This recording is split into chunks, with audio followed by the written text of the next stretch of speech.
ಇನ್ನು ಕಾಂಗ್ರೆಸ್ ಸರ್ಕಾರದಲ್ಲಿ ನವೆಂಬರ್ ಕ್ರಾಂತಿ ಬಗ್ಗೆ ಆರ್ ಅಶೋಕ್ ಹೇಳಿಕೆ ವಿಚಾರಕ್ಕೆ ಸಂಬಂಧಪಟ್ಟಂತೆ ಆರ್ ಅಶೋಕ್ಗೆ ಶಾಸಕ ಪ್ರದೀಪ್ ಈಶ್ವರ್ ತಿರುಗೇಟ್ ಕೊಟ್ಟಿದ್ದಾರೆ. ನವೆಂಬರ್ ಕ್ರಾಂತಿ ಅಂದ್ರೆ ಅವರಿಗೆ ಆಗುತ್ತೆ, ಅಂದ್ರೆ ಈ ನವೆಂಬರ್ ಕ್ರಾಂತಿ ಏನಿದೆ ಇದು ಅವರಿಗೆ ಆಗುತ್ತೆ, ಆರ್ ಅಶೋಕ್ ಅವರಿಗೆ ಆಗುತ್ತೆ. ಆರ್ ಅಶೋಕ್ ಅವರ ಸ್ಥಾನಕ್ಕೆ ಸುನಿಲ್ ಕುಮಾರ್ ಅವರು ಬರ್ತಾರೆ. ಸುನಿಲ್ ಕುಮಾರ್ ಅವರನ್ನ ಆರ್ ಅಶೋಕ್ ಅವರ ಸ್ಥಾನಕ್ಕೆ ನೇಮಕ ಮಾಡಲಾಗುತ್ತೆ. ಖಂಡಿತವಾಗಿಯೂ ನವೆಂಬರ್ ಕ್ರಾಂತಿ ಆಗೇ ಆಗತ್ತೆ ಅಂತ ಪ್ರದೀಪ್ ಈಶ್ವರ್ ಮಾತನಾಡಿದ್ದಾರೆ.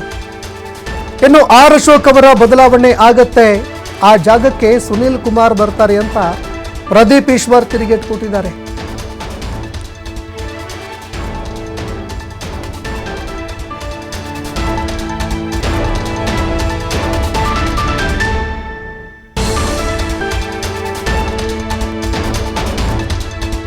ಅಶೋಕಣ್ಣನ ಚೇರಿಗೆ ಸುನಿಲ್ ಅಣ್ಣ ಬರ್ತಿದ್ದಾರೆ.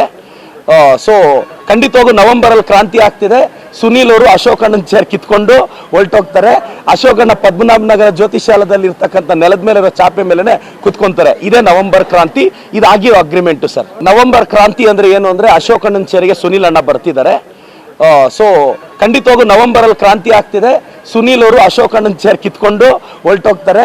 ಅಶೋಕಣ್ಣ ಪದ್ಮನಾಭನಗರ ಜ್ಯೋತಿಷಾಲದಲ್ಲಿ ಇರ್ತಕ್ಕಂಥ ನೆಲದ ಮೇಲೆ ಇರೋ ಚಾಪೆ ಮೇಲೆ ಕುತ್ಕೊಂತಾರೆ. ಇದೇ ನವೆಂಬರ್ ಕ್ರಾಂತಿ, ಇದಾಗಿರೋ ಅಗ್ರಿಮೆಂಟ್ ಸರ್. ನವೆಂಬರ್ ಕ್ರಾಂತಿ ಅಂದ್ರೆ ಏನು ಅಂದ್ರೆ ಅಶೋಕಣ್ಣನ ಚೇರಿಗೆ ಸುನಿಲ್ ಅಣ್ಣ ಬರ್ತಿದ್ದಾರೆ. ಸೊ ಖಂಡಿತವಾಗೂ ನವೆಂಬರ್ ಅಲ್ಲಿ ಕ್ರಾಂತಿ ಆಗ್ತಿದೆ. ಸುನಿಲ್ ಅವರು ಅಶೋಕಣ್ಣನ ಚೇರ್ ಕಿತ್ಕೊಂಡು